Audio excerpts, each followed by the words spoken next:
So often we're asked how we have a museum dedicated to the Pacific Theater of World War II in landlocked Fredericksburg, Texas. It's because this is the birthplace of Chester Nimitz.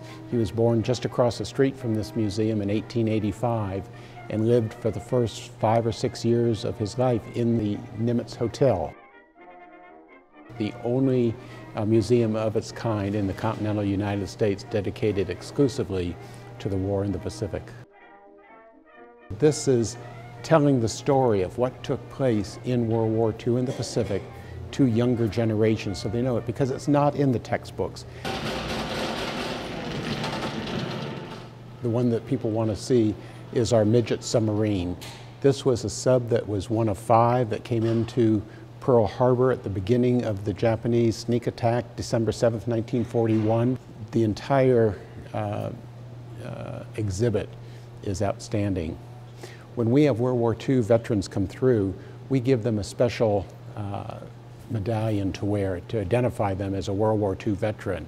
And we welcome those veterans home to their museum because it's truly in their honor that we have this great museum.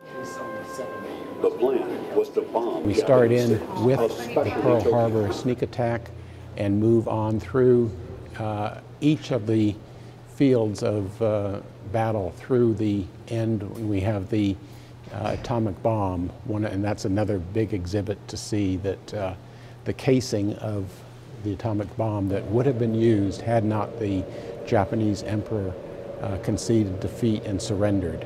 You've got to remember that during World War II, everybody pulled together. It wasn't a Democratic war, it wasn't a Republican war. People were pulling together for the sake of America, and it was a wonderful time in that respect. We invite everyone to come here to the museum. We inspire our youth by honoring our heroes, and that is a motto. We want to teach the younger generations what went on by the greatest generation.